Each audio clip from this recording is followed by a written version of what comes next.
Hey everyone, this is Joe Brown here at Financial Wellness University. I want to thank each and every one of you who are subscribers to the channel. If you are not a subscriber, please consider hitting that subscribe button and hitting also that like button so this video will be seen by more people. Also, comment, share, and let me know how you receive the video. Today I'm going to talk about, are you covered? Are you covered? What is your financial standing towards unexpected expenses? Stay tuned.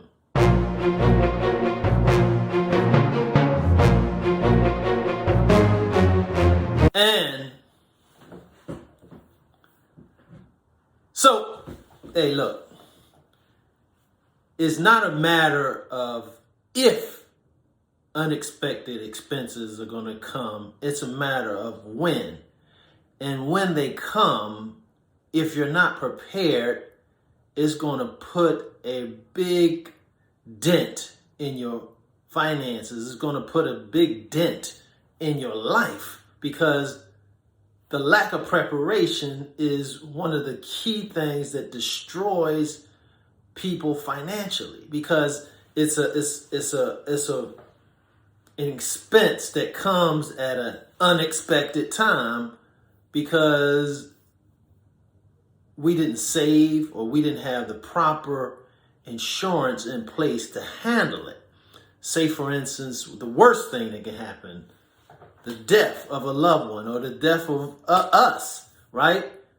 Our loved one didn't have insurance. Now we have to do a GoFundMe account to try to pull together. Have to call up everyone and ask for money instead of just calling the insurance company and presenting the death certificate and saying, we need to collect on insurance.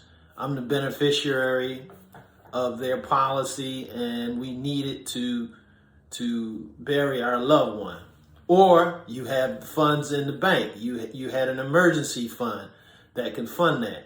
Or it could be just a car expense that is catastrophic. You blew an engine or something and now it costs $4,000. Well, of course, insurance is not going to pay that. That's a surefire emergency money, cash money emergency. And, unless you have one of those automotive, they'll repair anything type of insurance, you more likely going to have to come out your pocket. So, the way we prepare for it will make a difference in how these things even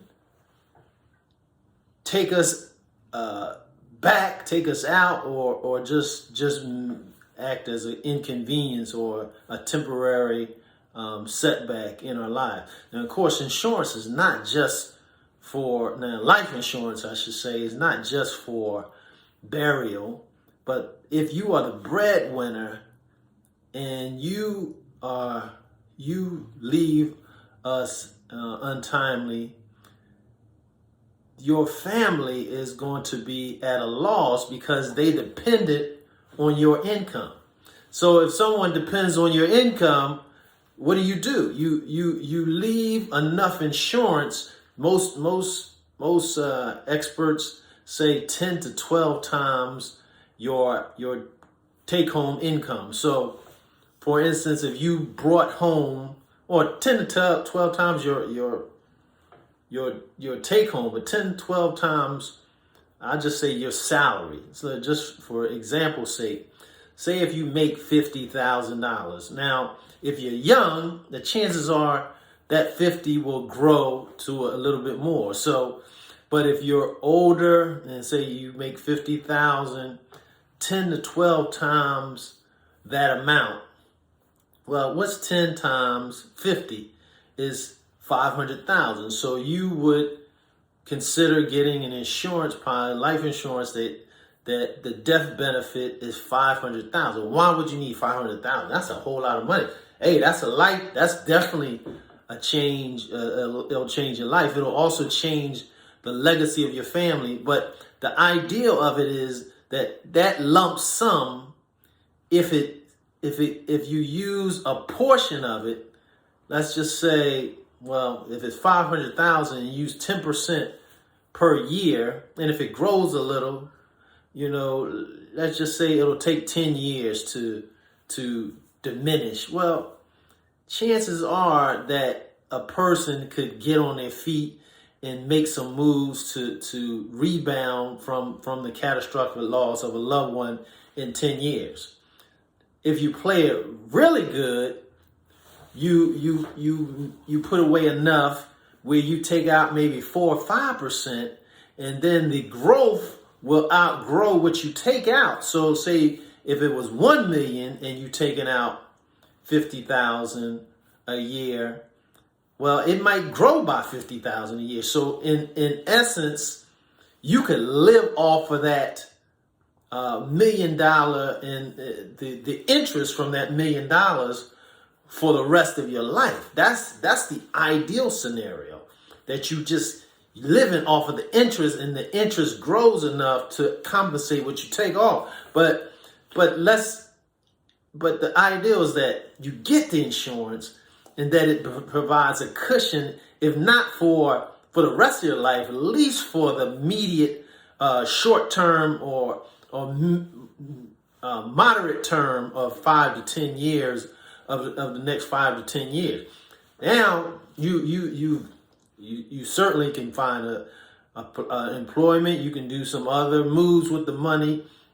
You can pay off some debts. You can do some things that at least put yourself in a better position. So having that insurance is so important. If you're not insured, I wish I could say I have a sponsor below, but I don't. But you can look and on the internet for insurance brokers. Unless someone who has insurance, get a recommendation from someone you know. Insurance brokers usually are better in terms of, because they shop different companies, so you get to choose from a bunch of different things, different companies to choose from, and some of them can tailor to your specific needs. Some offer less for certain situations and more for other ones. So you can pick and choose and shop around with an insurance broker. But if you know someone who's had insurance and they believe they got good rates, and compare rates. Don't buy the first one, but compare rates. Even if you go with individual companies and not an insurance broker, still compare rates, because you want not spend more than you have to. And of course, the ideal insurance that is the cheapest is called term insurance. So term as opposed to whole life. Now, there's a lot of people out there who are proponent of the whole life because it has that feature where you can borrow some of the money and borrow it tax free and all that. Well, that's a whole nother video, how to benefit from all that. But if you want the cheapest for your money, term insurance is the way to go, and try to get that 10 to 12 times your income, and get it. Start even if you can't afford 10 to 12 times, get something. Don't be uninsured in a culture where things could come and just totally wipe you out financially. Don't be wiped out by something that you could have done to alleviate that catastrophe from wiping you out. So I hope this video has been to your liking. If so, please give me a thumbs up. Subscribe if you haven't done so already. Share, comment, and keep coming back to Financial Wellness University for more financial education, for more financial literacy, and also if you haven't purchased my book so far, look at the links below. The 7 Phases of Financial Wellness. You know, it'll help you understand finances in a simplified way and help you better manage your money so that you will experience financial wellness and not financial bondage. Thanks. God bless.